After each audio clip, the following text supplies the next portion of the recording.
Your Excellency, Reverend Fathers, ladies and gentlemen, welcome to the Latin Mass Society's conference today. Thank you very much for joining us here. I know some of you have come a very long way. I'm not going to fill up the time with more announcements and suggestions. I'll bore you with that later on in the day. We'll run 10 minutes late until lunch.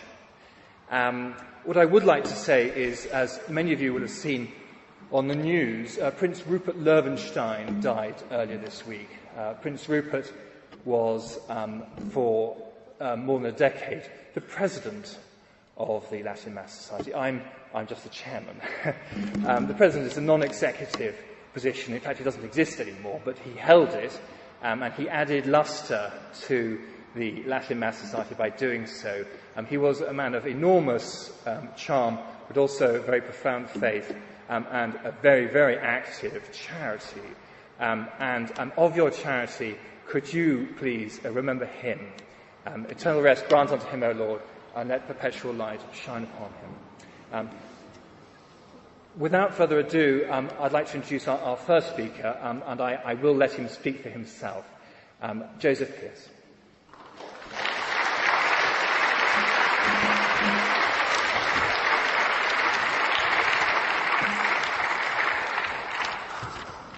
Good morning. It's good to be here in England. I've been living in the States now for 13 years, so I feel very much an outsider there, and when I come back here, I feel a bit like an outsider here. It's rather odd, but it's very good to have the opportunity to speak to my fellow English Catholics, and the title of my talk today is The Liturgy and the Second Spring. Now, when I was young, a long time ago now, I was involved in all sorts of nasty things. You check out the book. But I had a friend in the north of England who was a political philosopher, and we would argue about things. And in those days, being young and foolish, I thought that the world's problems could be solved by politicians and politics. So we would normally argue about politics or economics. And whatever the discussion was, he would always stop me dead in my tracks by insisting that we define our terms. Now, when you're young and foolish and impetuous, you don't want to be stopped in your tracks to define your terms. But I realise, of course, how important and how valuable that is. So with this, I obviously don't need to define the liturgy to a Latin Mass Society conference, but I want to just say a few words about the Second Spring, as to what the Second Spring is. The Second Spring really gets its name from a sermon that Blessed John Henry Newman gave shortly after the re-establishment of the Catholic hierarchy in England in 1850. And I shall be quoting a little bit from Newman in a moment to emphasise that. But really, the Second Spring is the Catholic revival that happened in England in the wake of the re-establishment of the hierarchy, and in particular, the Catholic literary revival.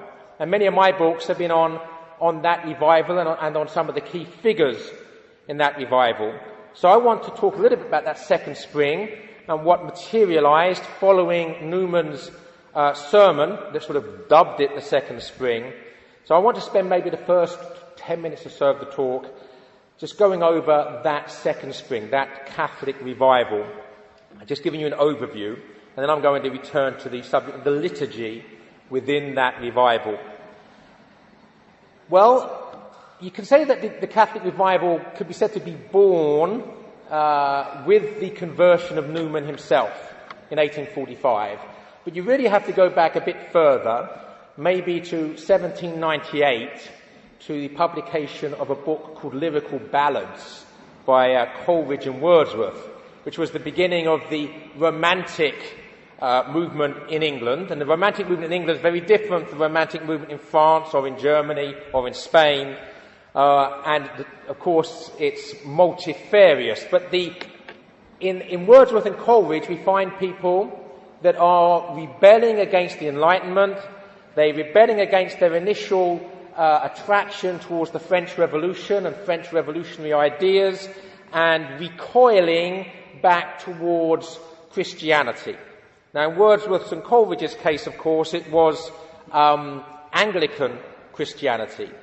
But in many ways, Samuel Taylor Coleridge, or STC, as he sometimes called himself, was a forerunner, almost exactly a century earlier, of GKC, G.K. Chesterton, in the 20th century. Indeed, their lifespans are almost 100 years apart. I think Coleridge was 1772 to 1834, and Chesterton was 1874 to 1936. So basically exactly 102 years apart, and they lived exactly the same amount of time, 62 years. And Coleridge was in many ways this sort of champion of orthodoxy in the first third of the 19th century, as Chesterton was the champion of orthodoxy in the first third of the 20th. Now, I know we can argue about how can an Anglican be orthodox. Not something I have the time to discuss now.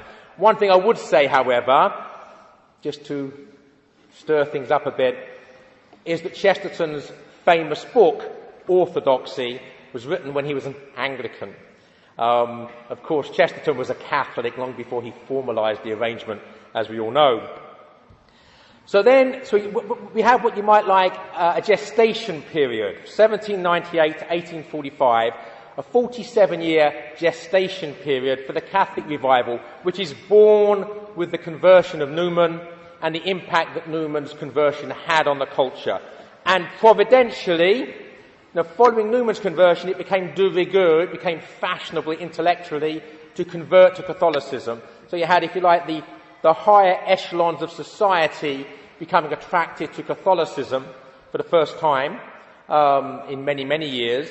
But at the same time, because of the famine in Ireland, you had a Catholic working class in England because of the immigration in the wake of that famine. So all of a sudden, and of course providentially at the same time, 1845, the famine and Newman's conversion, we have this birth or rebirth or resurrection of Catholicism in England. So the period from 1845 to 1890, the year of Newman's death, we can call the Newman period in that revival. Many great figures, my favourite, being a literature person, was the great Gerard Manley Hopkins, convert to the faith, received into the church by Newman in 1866, a Jesuit, of course, but one of the finest poets of that period. From Newman's death in 1890 till 1900, the death of Oscar Wilde, we have a decadent interlude. And again, we could get contentious here, but the key elements is that in the French decadence and the English decadence, the number of converts is astonishing. So Charles Baudelaire was received into the church, Paul Verlaine was received into the church, had a conversion experience in prison. Oscar Wilde was received into the church on his deathbed. And the other key figures in the English decadence, such as Aubrey Beardsley, became a Catholic. John Gray, the poet, who was alleged to have been the physical model for Oscar Wilde's Dorian Gray, became a Catholic priest. Ernest Dowson, a convert to Catholicism also. Lionel Johnson, a convert to Catholicism. So these key figures of that English decadence as converts. And of course Francis Thompson, a cradle Catholic whose parents were converts, as part of that first wave under Newman. So we had this decadent interlude.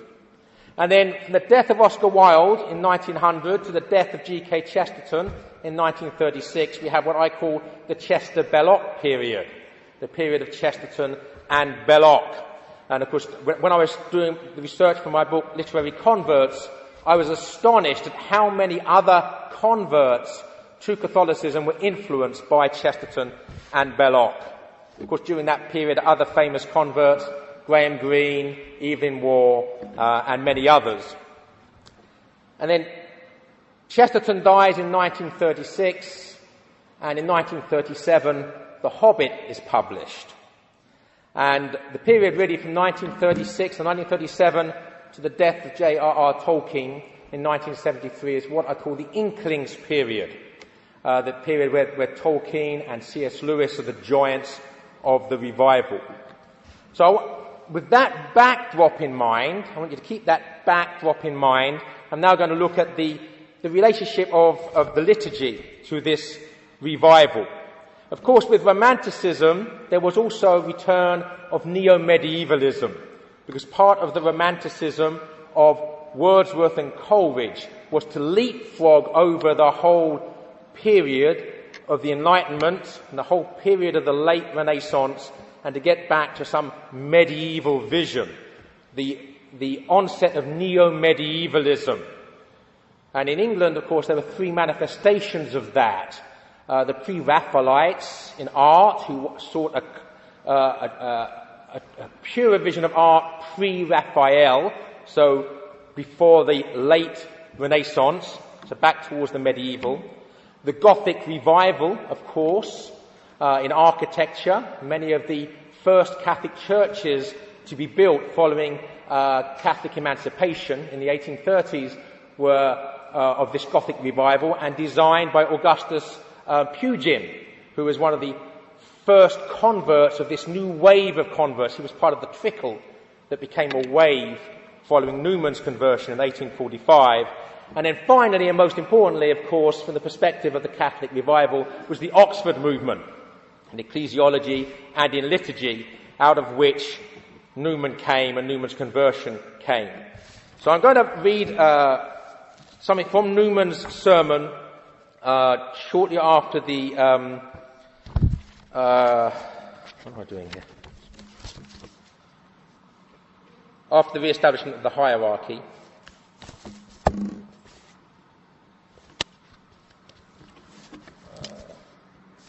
I'm sorry. I beg your pardon. Here we go. So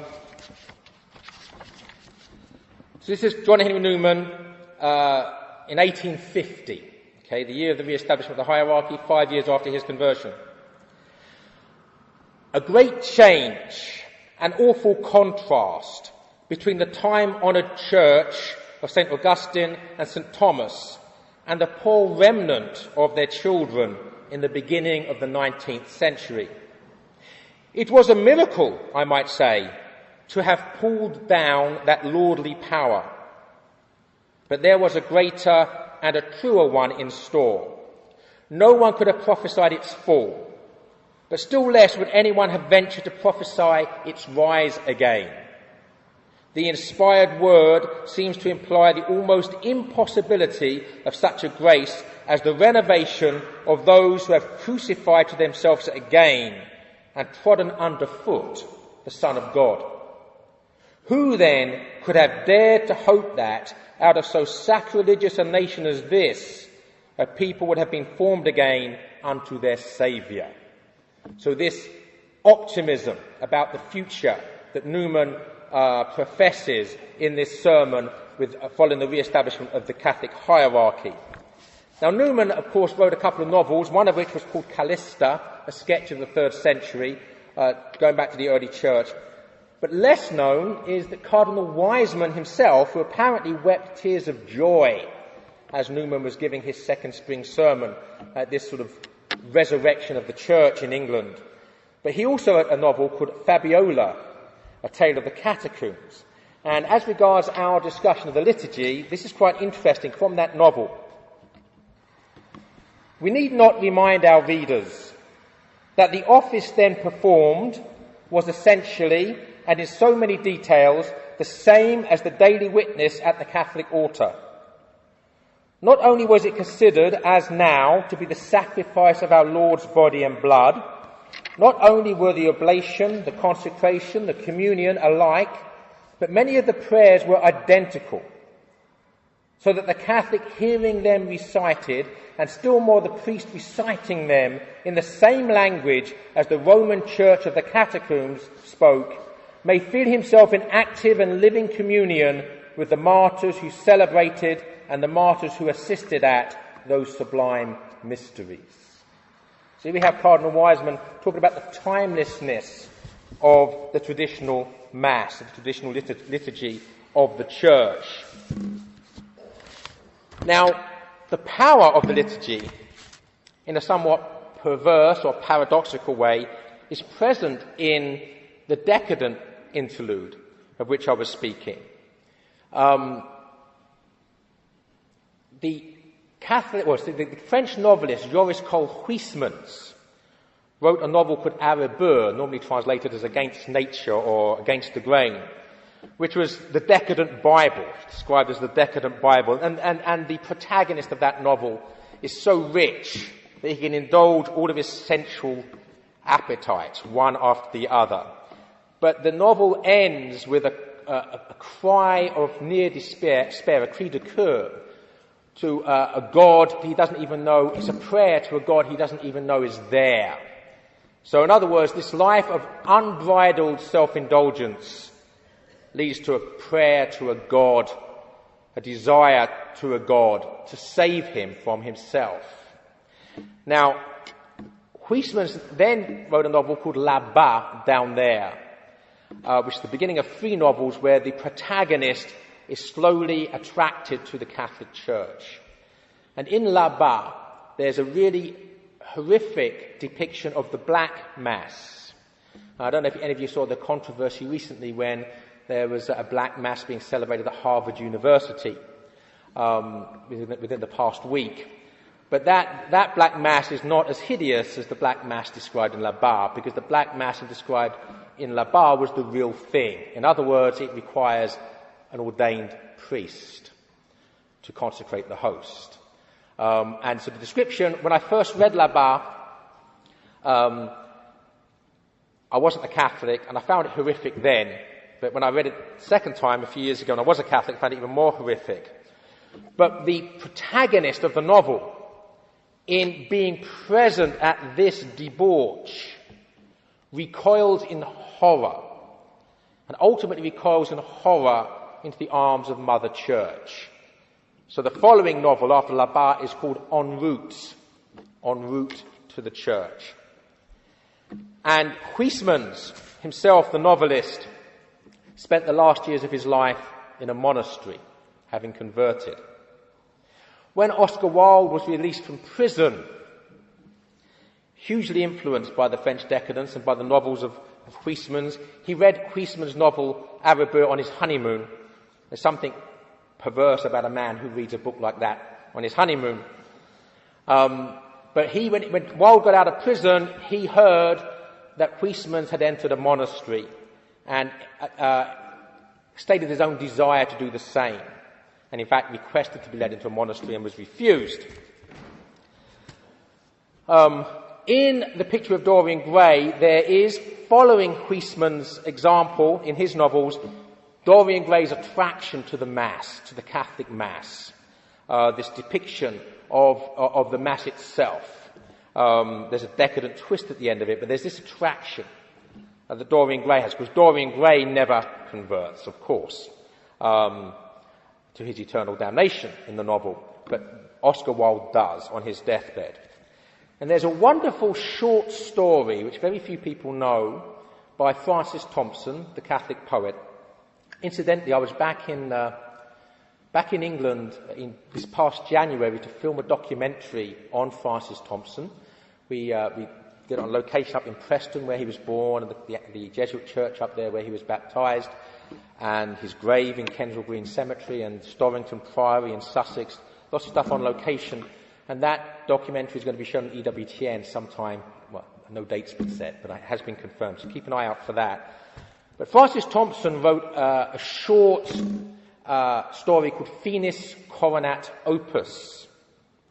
And in that, it really is a satire against the art for art's sake decadence, where the protagonist of the short story makes a pact with the devil. And the pact has to be sealed, again, through an infernal inversion and perversion of the Mass, where the crucifix has to be removed from the altar and replaced with a bust of Virgil, and then he has to sacrifice his wife on the altar to the god Virgil, so that he can receive from the devil the laurel wreath of poetic genius. So he sells his soul for art, basically. And again, this is Thompson's warning. But you see that the role of the liturgy. And I wrote an article some time back about the priest in literature.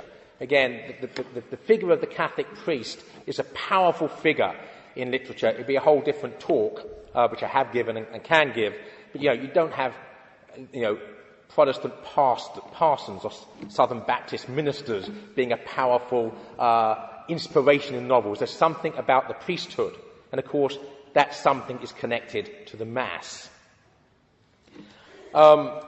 Moving on to the period of Chesterton. Chesterton, in his book The Thing, of course, was the Church or Catholicism. He wrote a defence of the use of Latin. And in typical Chestertonian fashion, he couched the importance of Latin in paradoxical terms. That only a dead language can be alive. Again, linked to the great Christian mysteries, that a language has to die in order to live liturgically. Because once a language is dead, it's eternal. The meaning of the words of Latin never change, because the language is no longer being spoken. And for something such as the liturgy, of course, the permanence of meaning is crucial. And the slipperiness of living languages, where meanings of words are changing all the time and where translations are notoriously awry, can be seen. T.S. Eliot said in The Hollow Men, between the potency and the existence falls the shadow. And of course the shadow that falls is the shadow of the fall. And this is particularly true of translation.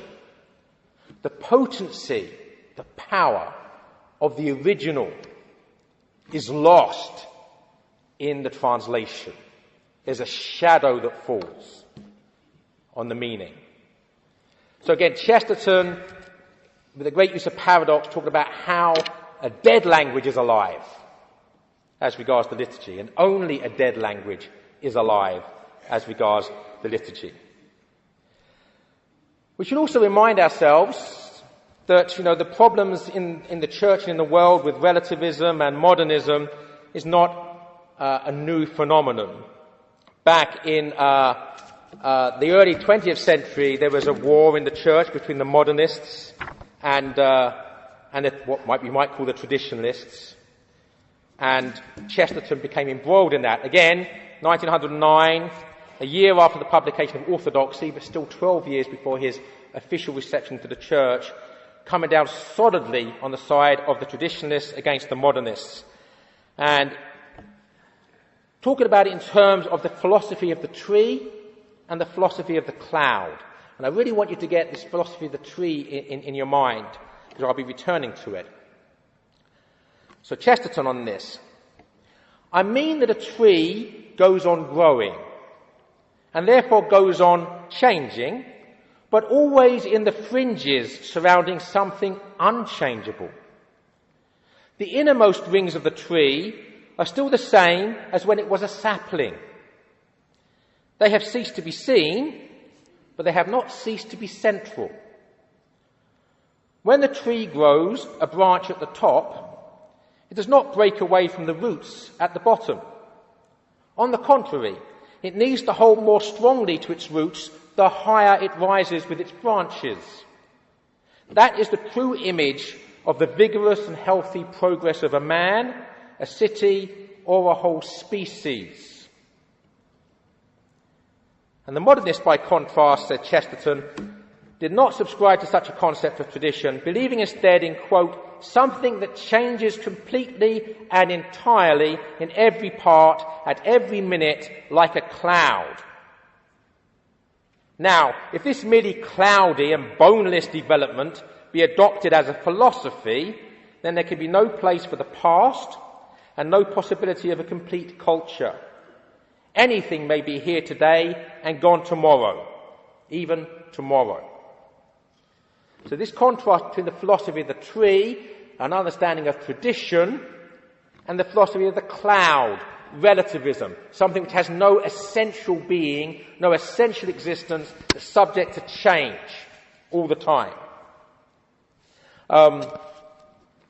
Maybe time for a very quick digression here. I've done quite a bit of work on Shakespeare recently. I've written 3 books on Shakespeare. But in King Lear, we see, in Hamlet, we see Shakespeare's engagement with the difference between objectivity and subjectivity, or what we might call tradition, Catholic orthodoxy, and modernism or relativism. And it's summed up in Polonius's famous speech to his son, which ends with the line, I'm sure many of you know, "This above all, to thine own self be true." Now, my high school that I was brought up in London had that as its motto. "This above all, to thine own self be true," William Shakespeare. I took that as my motto, and it led me into a great deal of trouble. I was true to myself, God help me. But of course, what I didn't know, and what my school evidently didn't know, is that Shakespeare did not say that. Shakespeare wrote that, but he did not say that. Polonius said that, and Polonius is a blithering idiot. And in the play, Polonius gets himself killed. His son, following the advice that Polonius had given him, becomes the dupe of the wicked King Claudius and gets himself killed. And Ophelia, who's forced to spy on her beloved against her will, is driven mad by the experience and commits suicide. So what is Shakespeare telling us about the philosophy of the cloud? And in that play, Hamlet, clearly having fun with Polonius, says, "Look at that cloud up there. Methinks it looks like a weasel." And Polonius says, "Yes, it does look like a weasel." And Hamlet looks at him and says, "Or a whale." "Yes, it does look like a whale." I mean, the relativist, it's cloudy, it's meaningless, it's formless, it lacks essence. Now, I want to mention something about Ronald Knox, God bless him. Ronald Knox seemed doomed not to fulfill his potential, and I don't think it's necessarily his fault.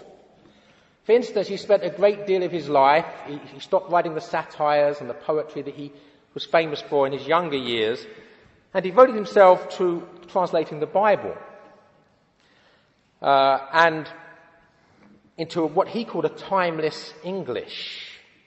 I'm very pleased, by the way, that Baronius Press have brought out a new edition of the Knox Bible. But of course it was doomed. And it's doomed for various reasons. First of all, by accidents of history. Knox, of course, was translating from the Vulgate, from the Latin. And between the potency and the existence falls the shadow. So already a shadow's fallen in the Vulgate, and then you're translating from the translation. So the Dominicans now they go back and they're translating from original texts for the Jerusalem Bible and others. And so these become the preferred English translations, and the poor Knox Bible has its heyday of about 6 months. And then the Jerusalem Bible was published, and it sinks without trace largely. Of course, there's no such thing as a timeless English. The nearest English gets to being timeless is when it's dead. So Old English is timeless because no one speaks it anymore. Shakespeare's English is at least moving in slow motion because it's old. But modern English is changing, particularly in our day and age, at a rapid pace. That words that had one meaning 10 years ago may have completely different meanings now. So it was an impossible task, he said himself, maybe a preposterous one. But he was surely, at least should have been surely, on more solid grounds when he wrote the Mass in slow motion, where he's going through the Mass and showing what each part of the Mass means. And yet even that, of course, because of the changes in the 1960s, I mean, Mass in slow motion would not make sense to anybody that only knows the Novus Ordo. So poor Ronald Knox, very gifted man, but perhaps with the revitalization and resurrection of the traditional Mass, we might see a revitalization and resurrection of Ronald Knox, and particularly his book, The Mass in Slow Motion. I want to now take another very quick digression into the Anglican sphere. Newman famously wrote a book called Anglican Difficulties. and the Anglicans do present us with difficulties. But we do have the difficulty, of course, of a lot of Chesterton's greatest work being written before he was formally a Catholic. But C.S. Lewis was very anti-modernist. And when he saw the spectre of female ordination in the Anglican Church, he wrote an essay called Priestesses in the Church, in which he said that the priest at the altar is in persona Christi, and in relation to the priest, all of us are feminine, even the men in the congregation, because we are the bride of Christ and the priest is the bridegroom. So you see that Lewis's understanding of the Mass and the role of the priest at the Mass was profound. He also went to auricular confession. And why on earth he managed to stay in the Anglican Church, heaven only knows.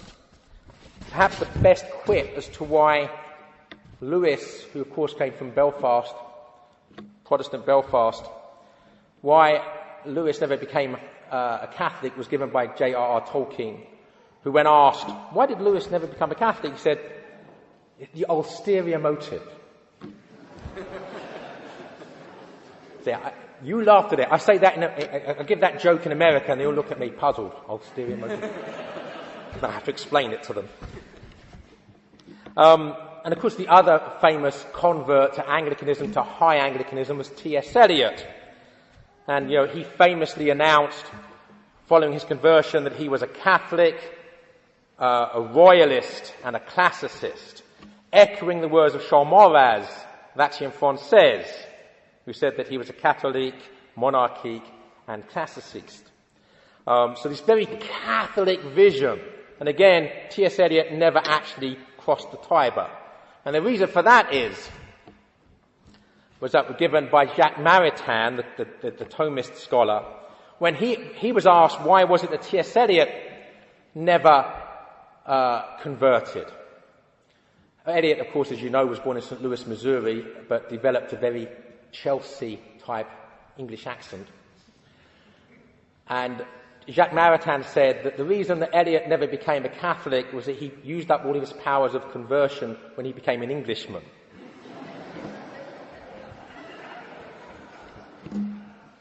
Now, for the last 10 minutes or so of my talk, I'd like to talk about the revolution in the 1960s with the changes to the liturgy and the abuses of the liturgy and the response of these great Catholic writers to that. Of course, many of them have passed away. I think we can safely assume where Chesterton and Belloc would have been. They'd probably be at this conference if they were still alive, but they'd passed on. So we don't have their voices. But those Catholic literary figures that were still alive, almost to a man, came down in opposition to the liturgical abuses. I'm going to give some examples of that for the remainder of the speech. The most outspoken was Evelyn Waugh, who wrote With Brideshead Revisited, perhaps the greatest novel of the 20th century. Again, the symbolism of that novel, could give a whole talk on that, but it's not time. Even the name Brideshead, the symbolism of Brideshead. The church is the bride, the groom is the head of the bride, the one flesh of the bride and groom. Brideshead itself is a symbol of the church. But anyway, that's another subject. As early as 1956, Evelyn Waugh had gone to Holy Week celebrations at Downside Abbey, and he was outraged at the liturgical changes during Holy Week. And these are his comments on it in an article for The Spectator. For centuries, that's the Holy Week offices, for centuries these had been enriched by devotions which were dear to the laity. The anticipation of the morning office of Tenebrae, the vigil at the altar of repose, the Mass of the pre-sanctified. Now nothing happens before Thursday evening. All Friday morning is empty. There's an hour or so in church on Friday afternoon. All Saturday is quite blank until late at night. The Easter Mass is sung at midnight to a weary congregation who were constrained to renew their baptismal vows in the vernacular and later repair to bed. The significance of Easter as a feast of dawn is quite lost. So that's as early as 1956, with these changes beginning to come in. Let's move on here. So Waugh then engaged in not just writing in the press about the changes in the 1960s, but was in a long correspondence with Cardinal Heenan about it, which is published as A Bitter Trial, which I recommend you buy. But in a postscript to Christopher Sykes' biography of Waugh, following Waugh's death, Sykes talks about Waugh's dislike of the Reform movement. He said, his dislike of the Reform movement was not merely an expression of his conservatism, nor of aesthetic preferences. It was based on deeper things. He believed that in its long history, the Church had developed a liturgy which enabled an ordinary, sensual man, as opposed to a saint who is outside generalization, to approach God and be aware of sanctity and the divine. To abolish all this for the sake of up-to-dateness seemed to him not only silly, but dangerous. He could not bear the thought of modernized liturgy. Untune that string, he felt, and loss of faith would follow. Whether his fears were justified or not, only the unerring sense of time can show. Well, I think that the unerring sense of time has shown the disastrous consequences of the loss of faith that followed on the abuse of and the abandonment of the traditional liturgy and the abuse of the Novus Ordo. And even Douglas Woodruff, whom Waugh had criticised for his support of modernist theologians such as Hans Kung, Douglas Woodruff, in his memoir of Waugh, published in 1973, said this: "What did overshadow his later years was the Second Vatican Council, and still more, all the people who tried to use it to push the Church in Protestant or liberal directions, which they called, and for that matter still call, the spirit of Vatican II. When I tried in the tablet to bring some comfort to the bewildered and unhappy Catholics, particularly the elderly and the converts, by reminding them that in every century some sudden tempest of one kind or another had arisen to toss the bark of Peter. Evelyn pointed out that in church history, the response of the Church to these successive challenges had not been to give way to them, and that as a consequence of the exercise of her authority, most of the challenges had died away so that only scholars know about them." And the poet David Jones, if any of you think T.S. Eliot's difficult to understand, try reading David Jones's poetry. Again, David Jones, a convert to the faith. In 1964, this is his comment: "What the dons ought to have said," this is about the teaching of Greek and Latin at university, "what the dons ought to have said was that the classics were an integral part of our Western heritage and should be fought for on that ground alone, other than merely utilitarian reasons. Our church leaders have even more reason to guard that heritage, for it is saturated with the sacral. It's not a matter of knowledge, but of love. It's a terrible thought that the language of the West, of the Western liturgy, and inevitably the Roman chant, might become virtually extinct." 1964, David Jones. Hugh Ross Williamson, again a figure who's largely neglected and forgotten these days, but a convert to the faith, a radio celebrity who's on Any Questions, very household name in his own time, wrote books on Shakespeare's Catholicism and on the Gunpowder Plot. He also wrote a book on the abandonment of the traditional Mass called The Great Betrayal.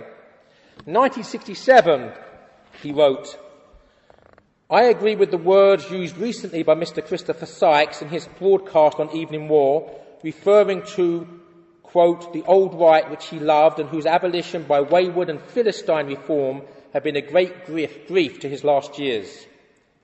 I could think of stronger words, than wayward and Philistine, but I must not be polemical.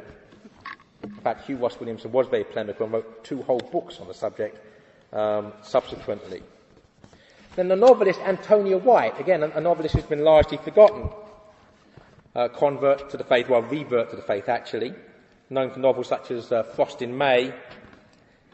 In 1969, she recorded this in her diary: "The most extraordinary change I've ever known in the Church's ritual. It would have been unthinkable even a year ago in the Western Rite, and it was slipped in unobtrusively in the local convent I go to. We now go up to the altar for communion. In the past, women weren't even allowed in the sanctuary during Mass, except nuns, sacristans, and brides at the nuptial Mass. We take the host in our hands, like the Protestants, whereas we were strictly forbidden to touch it with our hands. And then we pick up the chalice and take a sip. We were not even allowed to touch the chalice, even when empty, let alone drink from it." In the following year, 1970, again, "In the Mass now, there is no space for silence. I was struck immensely not just by nostalgia when I went to that Latin High Mass in September, but by how much it had lost in the bald version we have now. And even the very admirable preoccupation with the injustices of society and the ardent revolutionary priests seem to be putting too much emphasis on what one might call the material side of Catholicism, or perhaps the love of one's neighbour at the expense of the love of God. And even Graham Greene, that original cafeteria Catholic, in sort of Catholic picks and chooses, even he, Graham Greene, had a love for the Latin Mass, and in his final years basically had a priest travelling around with him saying the Latin Mass because he couldn't bear to go to the Novus Ordo. But this is what he said: "I personally found the liturgical changes irritating because I used to go in London to a small church where Mass was said in Spanish, which I don't speak. Under the old rite, one could follow the Latin because one had the translation in one's missal. So I was irritated in not being able to follow the Mass when it was said in a language I did not know." Now, it's interesting here, of course, because Green's motivation for liking the Latin Mass is the fact that he understands it, and it's irritating to not understand what's being said in a foreign language. So it's not as doctrinal as what we might expect from Green, but it's nonetheless a very valuable point, because it's exactly the time when we have a globalizing culture, where people travel much more than ever before. None of us understand what's going on. Well, we might sort of follow sort of. We don't understand what anything's happening in the Mass when it's in Italian or Spanish or French when we travel around the world. Whereas in the old days, of course, the universal language of the universal church, the Mass would be the same in every single country of the world, and Catholics would feel at home, especially during the liturgy, because it would be like being at home. There would be no difference. So ironically, at the very time when people are travelling, we have this Tower of Babel. I'm going to run out of time, so I was going to also read from Robert Spate. Robert Spate, known by some as the biographer of Belloc, but was also an actor in his own right. And again, he comes out very strongly in support of the Latin Mass. The latter of the Mass was not only familiar but numinous, and we had no wish to barter it for vernacular which has justified our worst fears. We did not wish priests to dress like parishioners any more than we wished judges to dress like jurymen. We were anti-modernist, and even accepted aesthetics anti-modern. Radical only in the sense that we wanted to get down to roots, not in the sense that we wanted to pull them up.